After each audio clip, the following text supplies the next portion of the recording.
The great chamber of Velith Prime stretched for miles in every direction.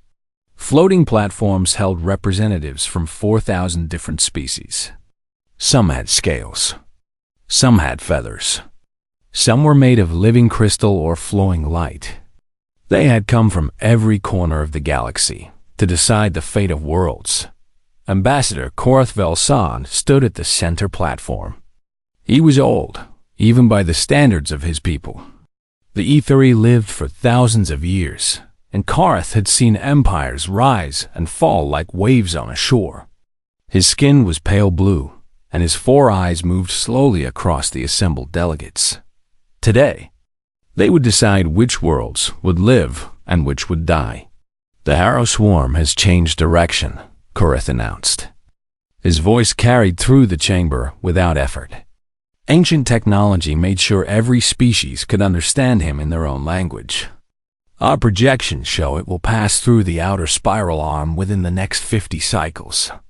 A wave of fear moved through the crowd. The Harrow Swarm was the galaxy's oldest nightmare. It was not an army or a fleet. It was a force of nature. Billions of organic ships moved together like a cloud of locusts, consuming everything in their path. Planets, moons, asteroids, nothing was left behind.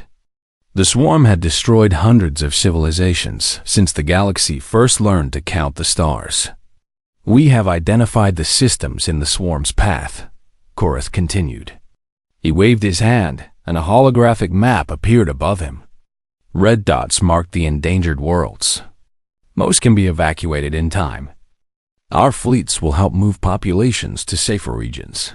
A delegate from the Vreth Collective raised a tentacle. What about the systems that cannot be evacuated? What about the species that lack the technology to escape? Korath had expected this question. He had prepared for it. But that did not make the answer any easier. There is one system of particular concern, he said. The Sol system on the very edge of known space. It contains a planet called Earth, home to a species that calls itself humanity. The map zoomed in on a small yellow star. A blue and green planet orbited it at just the right distance for liquid water. It was beautiful in a simple way. Humanity has only recently achieved orbital flight, Korath explained. They have no faster-than-light travel. They have no planetary shields. They have no knowledge of life beyond their own world. Our observation probes have monitored them for several centuries. They are intelligent, but they are primitive. Then, we must help them, said a delegate from the Illith Federation. The Covenant demands that we protect developing species. Korath closed his 2 upper eyes. This was the moment he had been dreading. The Covenant demands that we protect species that can contribute to their own defense, he said carefully. It also allows us to designate certain worlds as lost. If a species cannot be saved without unacceptable cost to the sovereignty, we may legally withdraw our protection. The chamber erupted in noise. Some species shouted in anger. Others murmured in agreement. The Covenant of Ordered Worlds had governed galactic civilization for millions of years. It was supposed to be a document of protection and justice. But it had always contained this dark clause, hidden in the fine print. You cannot be serious, the Illith delegate said. You are talking about abandoning an entire species to death. I am talking about saving thousands of other species, Korath replied. His voice was calm, but his hearts were heavy. If we divert our fleets to evacuate Earth, we will not have enough ships to save the colonies in the Reach. We will lose the mining stations around Velith. Minor, we will sacrifice millions of citizens. From member species to save 7 billion primitives who do not even know we exist. The numbers hung in the air like a judgment.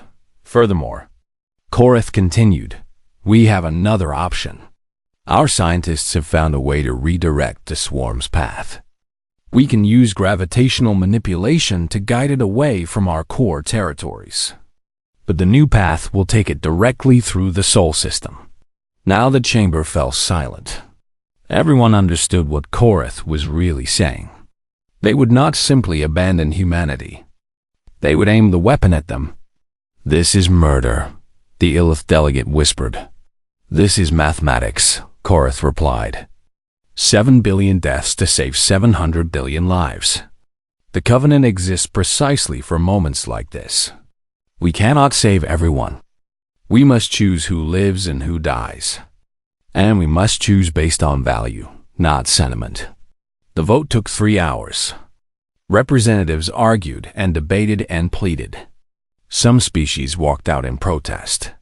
But in the end, the mathematics won. The vote was nearly unanimous. Earth was designated as lost. Korath watched as the official record was updated. A small notation appeared next to the Sol system. Designation abandonment. Species, human. Status, expected extinction. Date, Galactic Standard 7,844,221. The observation probes were recalled. The gravitational arrays began their work, bending the swarm's path toward the small blue planet. In the Great Archive of Veloth Prime, humanity was moved from the list of developing species to the list of extinct ones. It was, Korath told himself, the only logical choice. Humanity would never know what hit them. They would look up at the sky one day and see darkness coming, and then they would be gone. Like so many species before them. Like so many species yet to come. The galaxy was vast and cruel, and survival belonged only to the strong. Korath returned to his private chambers that night. He poured himself a drink and stood by the window, looking out at the stars.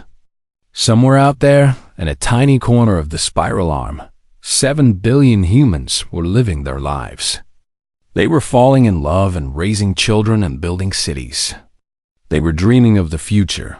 They had no idea that their future had just been cancelled. Korath finished his drink and went to bed. By morning, he had stopped thinking about Earth entirely. There were other matters to attend to, other species to protect, other difficult choices to make. The galaxy moved on, and humanity was forgotten. They were marked as lost, and everyone expected them to stay that way. But the galaxy had made a terrible mistake. It had looked at humanity and seen only weakness. It had measured their technology and found it lacking. It had calculated their value and found it worthless. It had never thought to measure their will to survive. And that mistake would cost the galaxy everything it believed about itself. The sky above Tokyo turned black on a Tuesday morning in 2089. At first, people thought it was an eclipse. Then they thought it was a storm.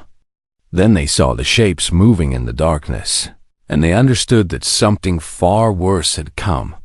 The Harrow swarm arrived like a plague of locusts made from nightmares. Each creature was a ship unto itself, a living thing the size of a building with jaws that could tear through steel. They fell upon the earth in waves, millions of them, blocking out the sun and filling the air with screams. The first week killed 2 billion people. Governments collapsed. Cities burned. The old divisions between nations suddenly seemed very small and very foolish. Russian and American soldiers fought side by side. Chinese and Japanese scientists worked together in underground bunkers. The whole world united for the first time in human history, because the alternative was extinction. They fought with everything they had. Nuclear weapons destroyed thousands of swarm creatures, but millions more took their place. Conventional armies were useless against enemies that could regenerate from almost any wound. For every victory, there were 100 defeats, but humanity did not surrender. They could not surrender. There was nowhere to run and no one coming to save them. General Maria Santos stood in a bunker beneath the Rocky Mountains, watching the global casualty count climb higher every hour. She had not slept in 4 days. Around her, the last functioning military command on Earth tried to coordinate a defense that everyone knew was failing. "We need a new approach," she said. "We cannot beat them with brute force. We need to understand them. A young scientist named David Chun stepped forward. He had been captured by the swarm and rescued by a strike team. He had spent 3 days inside one of their organic ships before escaping. What he had seen there had nearly broken his mind, but it had also given him an idea. They're biological, Chun said. Everything about them is organic. Their ships are alive. Their weapons are alive. That means they can get sick. It took 2 years to develop the virus. 2 years of desperate research while the world burned around them. 2 years of sacrifice and death and stubborn refusal to give up. When the weapon was finally ready, there were only 3 billion humans left. The virus spread through the swarm like fire through dry grass. Their living ships began to rot from the inside. Their coordination failed as their neural networks collapsed. For the first time since they arrived, the swarm began to retreat. The war lasted another 45 years. Humanity hunted the swarm across the solar system, destroying every last creature with a fury that bordered on madness. They learned to use the enemy's own technology against them. They built ships from captured swarm tissue and powered them with human determination. When the last swarm creature died on a moon of Neptune, the survivors gathered on Earth to count the cost. 4 billion dead. Half the planet's surface scarred and poisoned. Cities reduced to memories. An entire generation that had known nothing but war. But they had won. The reconstruction began immediately. The old nations were gone, replaced by the Terran Confederacy. Borders meant nothing now. Race and religion and politics meant nothing. There was only humanity, united by shared suffering and shared victory. They rebuilt their cities. They healed their planet. And they began to explore the swarm wreckage with a new purpose. It was Admiral Yuki, Tanaka's grandmother, who found the probe. She was leading a salvage team through the asteroid belt when they discovered it hidden among the rocks.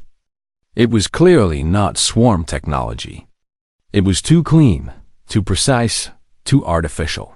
Inside the probe, they found data cores containing more information than humanity had ever possessed. Star maps showing millions of inhabited worlds. Records of civilizations that spanned the galaxy. Technology that made their greatest achievements look like children's toys. And they found the truth about their abandonment. The records were clear. The Galactic Sovereignty Council had known the swarm was coming. They had chosen to redirect it toward Earth. They had marked humanity as lost and walked away without a second thought. The anger that swept through the Terran Confederacy was unlike anything in human history. It was not hot rage that burned itself out quickly. It was cold fury that settled into the bones of every man, woman, and child. They had been sacrificed like animals. They had been deemed worthless by species who had never even met them. But the leaders of the Confederacy were wise enough to know that revenge required patience. They were alone in a galaxy full of species that had abandoned them. If they revealed themselves too soon, they would be crushed out, so they stayed silent. For 2,000 years, humanity expanded in secret. They colonized Mars and the moons of Jupiter. They built stations in the asteroid belt and settlements on the edge of the solar system. They developed fold space drives from swarm neural tissue and learned to travel between stars without anyone noticing. They called themselves the Terran Ascendancy now. Each generation passed down the story of the abandonment. Each child learned the names of the species that had condemned them. Each soldier trained with a single purpose, to one day return to the galaxy that had thrown them away. They built a fleet of 300 warships. Each one was a masterpiece of human engineering mixed with swarm biotechnology. They were beautiful and terrible, designed not just for war, but for making a statement. When the Ascendancy finally detected signals from the wider galaxy, they did not respond. They watched and listened and learned. They mapped the political structures of the sovereignty. They studied the covenant of ordered worlds. and memorized its every clause. They found that the galaxy had not changed much in 2,000 years. The same species held power. The same laws governed civilization. The same ambassador Korathvel San still sat on the council, having long since forgotten the primitive world he had condemned. Humanity had not forgotten. Humanity would never forget. And now, finally, they were ready. The Ascendancy had spent 2 millennia preparing for this moment. Not for war, though they could certainly fight. Not for revenge, though the desire burned in every heart. They had prepared for justice. The galaxy operated on laws and precedents and proper procedures. Very well. Humanity would use those same tools to tear down the system that had tried to destroy them. They would prove that they were not victims to be pitied or enemies to be feared. They were equals. And they had come to claim what was rightfully theirs. The Ghost Fleet powered up its engines and set course for Veloth Prime. After 2,000 years of silence, humanity was ready to speak, and the galaxy would listen whether it wanted to or not. The battle between the Vethkarani and the Illith had been going on for 30 years. It was a small war, really, just 2 species fighting over mining rights in a distant region called the Pale Reach.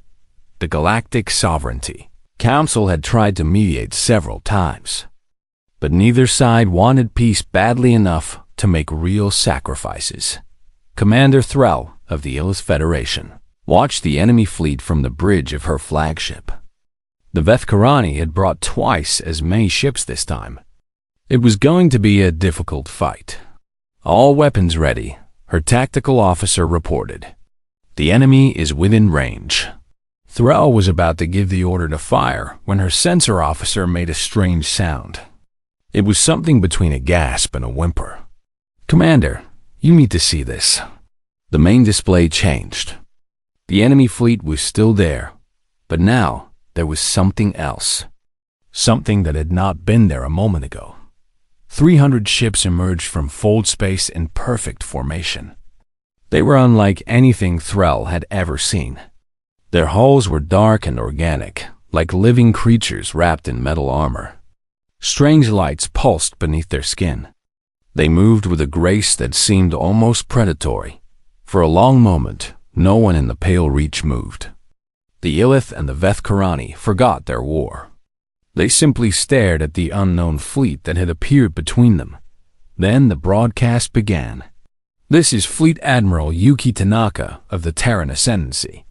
We require an audience with the Galactic Sovereignty Council. You have 30 cycles to comply."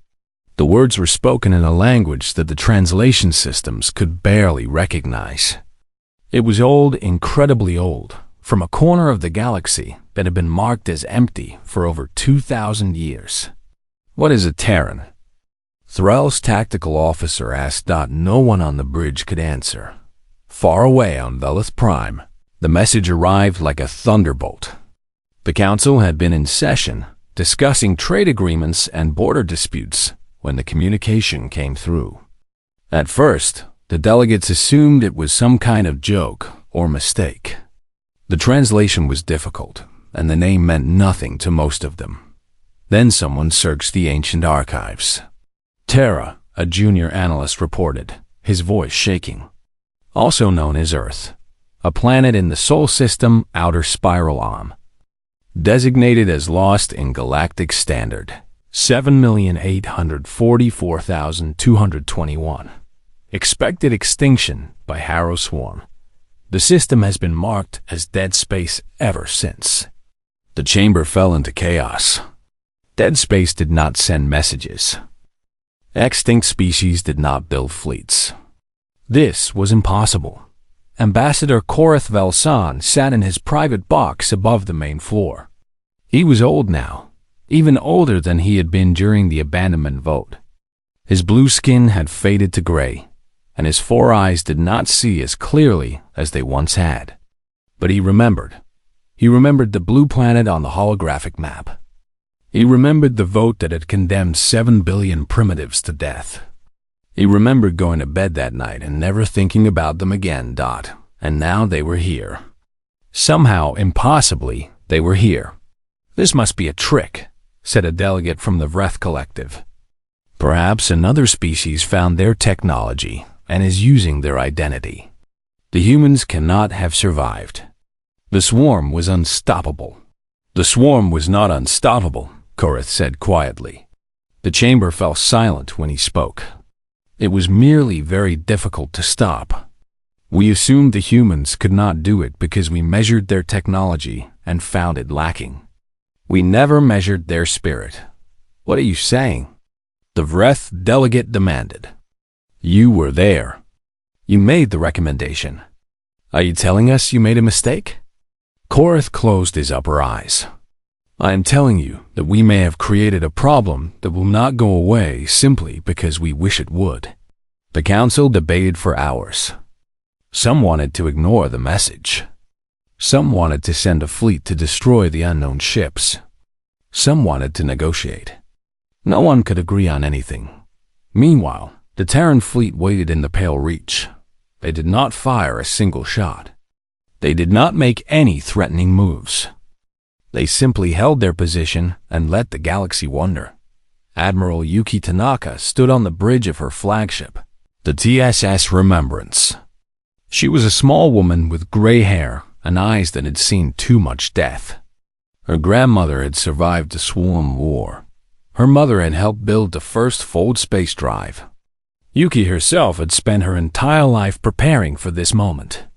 "Admiral," her communications officer said, "we are receiving thousands of signals from across the galaxy. News of our arrival is spreading." "Good," Tanaka replied. "Let them talk. Let them wonder. Let them remember what they tried to forget. Some of the signals are threatening.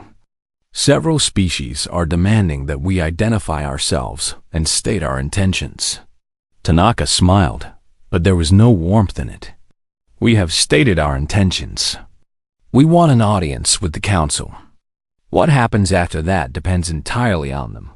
The 30 cycles passed slowly. The galaxy held its breath. Finally, a message arrived from Velith Prime. The Council had agreed to meet with the Terran delegation. They were curious, they said, to learn how humanity had survived. Tanaka read the message and laughed. "They think this is a social call," she said.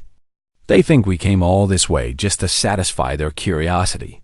Should I send a response?" A communications officer asked. "Yes. Tell them we will arrive in 10 cycles. And tell them to prepare their legal archives. They are going to need them." The Terran fleet began to move. 300 ships traveling in perfect formation toward the heart of galactic civilization. They passed through systems that had never seen human technology. They flew past stations and colonies that stared at them in wonder and fear. Word spread ahead of them. By the time they reached Velith Prime, the entire galaxy knew that the dead had returned. Billions of beings watched their screens and waited to see what would happen next. Karth Velsan watched the fleet approach from his window. He had lived for thousands of years and seen countless wonders. But nothing had ever terrified him like those dark ships moving through the stars. He had made a choice 2 millennia ago. A logical choice. A necessary choice. He had sacrificed a primitive species to save the civilized. One's dot, and now that primitive species had come back to show him exactly how wrong he had been. The fleet entered. Orbit around Velith Prime. Shuttles launched from the flagship, carrying the human delegation down to the surface. For the first time in galactic history, humans would walk the halls of the Sovereignty Council. They did not come as beggars. They did not come as savages. They came as judges, and the trial was about to begin.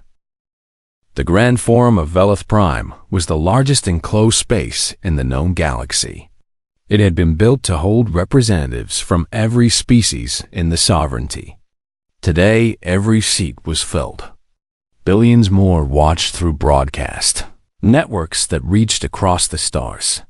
The human delegation walked through the center of the forum without fear.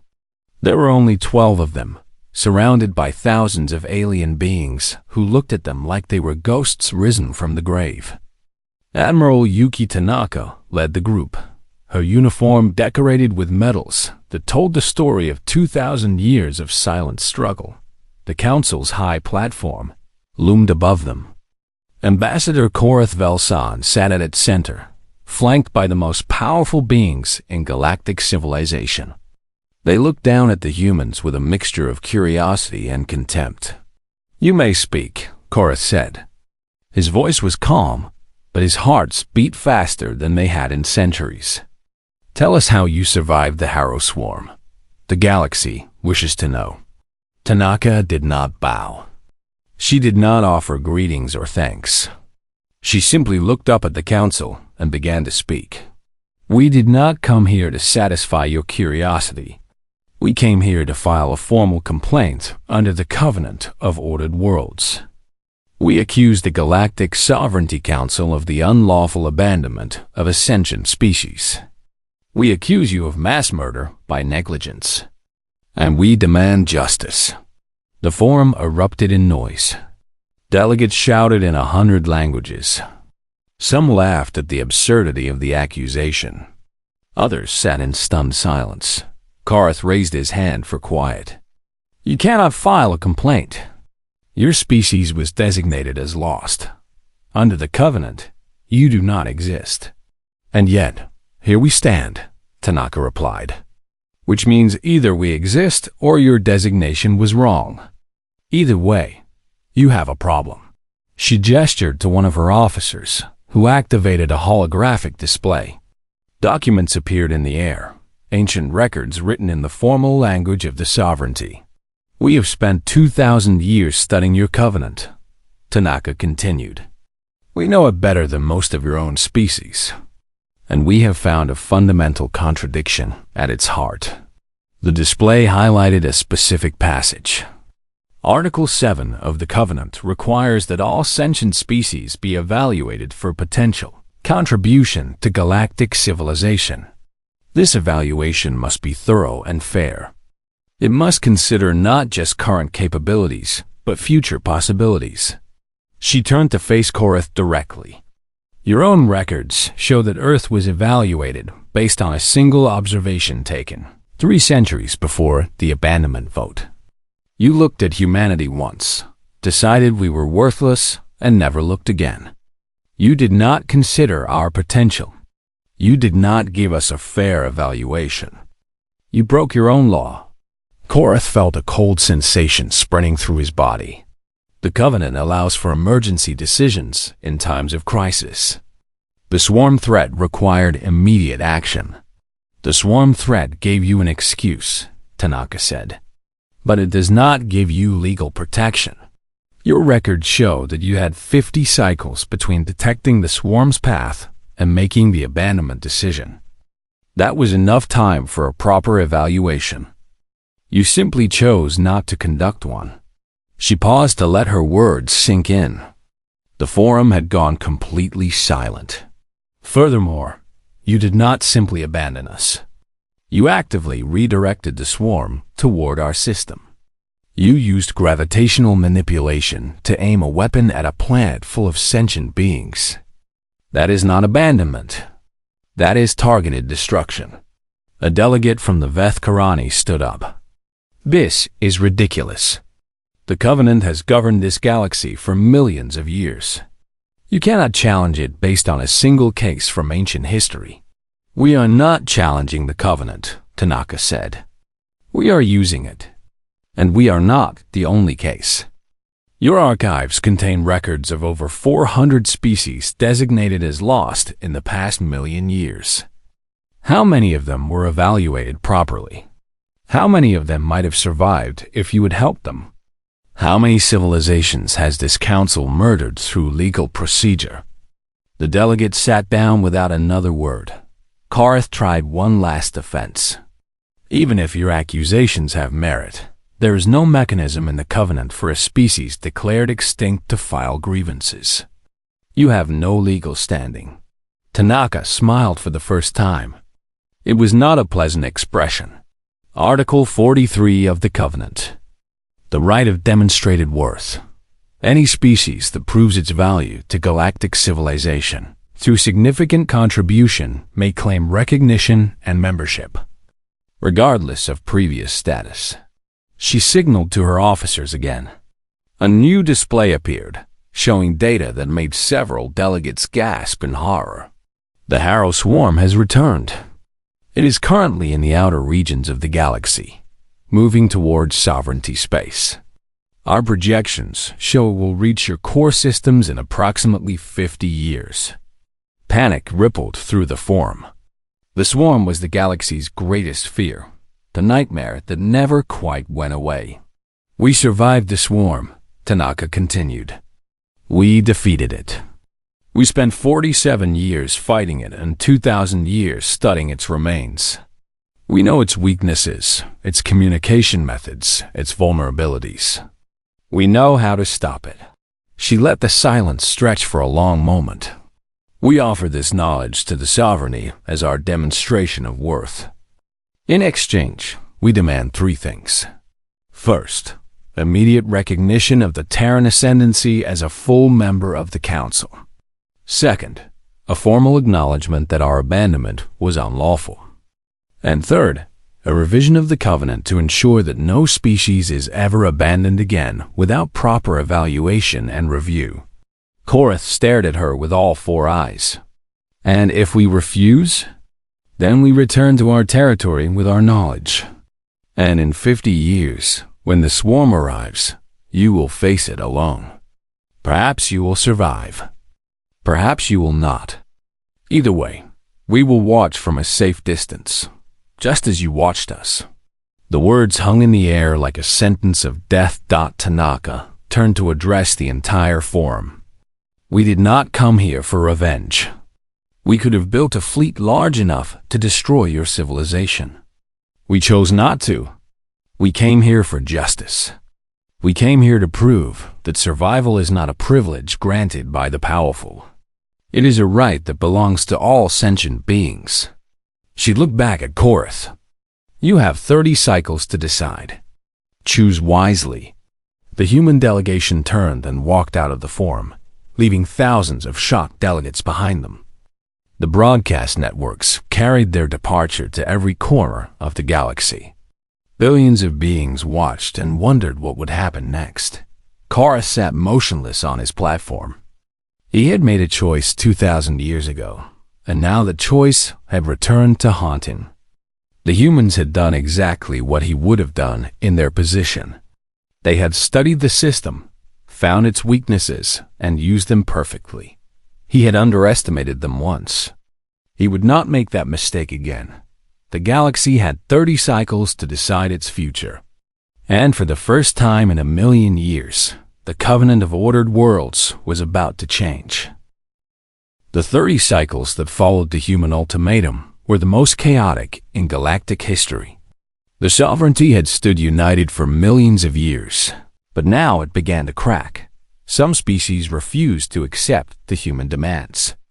They called the accusations lies and demanded that the Council send a fleet to destroy the Terran ascendancy. The Aetheri led this group, defending the decisions of the past with cold logic. Ambassador Korath Volsan argued that accepting the human terms would undermine the entire legal framework that held the galaxy together, but other species saw an opportunity. The younger civilizations had always resented the power of the elder species. They had watched the Aetheri and their allies make decisions for everyone, hiding behind the Covenant while doing whatever served their interests. Now, for the first time, someone had challenged that power and survived. Secret messages traveled between worlds. Alliances formed in the shadows. The Illith Federation, the Vreth Collective, and dozens of other species began to coordinate their efforts. They did not trust the humans, but they trusted the Aetheri even less. Admiral Tanaka waited aboard her flagship and watched the galaxy tear itself apart. She had expected this. Humanity had spent 2,000 years studying galactic politics. They knew that the sovereignty was not as united as it appeared. They knew that many species had been waiting for someone to challenge the existing order. They are going to vote, her intelligence officer reported. The council has scheduled a session for tomorrow. Tanaka nodded. And the recordings? Already spreading. Every species in the galaxy has access to the archival footage of the original abandonment vote. They can see Karath Velsan making his argument. They can hear him calling us worthless primitives. Good. Let them see who their leaders really are. The vote took place in the Grand Forum, just as the abandonment vote had taken place there 2,000 years before. But this time, the galaxy was watching. Billions of beings across thousands of worlds followed the proceedings in real time. Karath Velsan made his final argument. He spoke of tradition and stability. He warned that accepting the human demands would create chaos, that every abandoned species would return with grievances, that the covenant would become meaningless. We cannot allow the past to destroy our future, he concluded. The humans survived. Good for them. But that does not mean we must tear down everything we have built to satisfy their desire for revenge. Then Admiral Tanaka rose to speak. Ambassador Velsan calls this revenge. It is not. Revenge would be simple. We have the power to destroy your civilization. We have chosen not to use it. She looked around the forum at the thousands of delegates watching her. What we want is justice. Not just for ourselves, but for every species that might face abandonment in the future. The swarm is coming. You know this. And when it arrives, there will be more difficult choices to make. More worlds to save and more worlds to sacrifice. Her voice grew harder. We are offering you a chance to make better choices. We are offering you a legal framework that requires honesty and accountability. We are offering you a future where survival is not determined by who has the most votes on the council. She turned to Karath. You asked what happens if we are accepted. Let me tell you what happens if we are rejected. The swarm will come, and you will face it with your current weapons and your current knowledge. You might win. You might lose. But either way, you will do it alone, knowing that you chose pride over survival. The vote was called.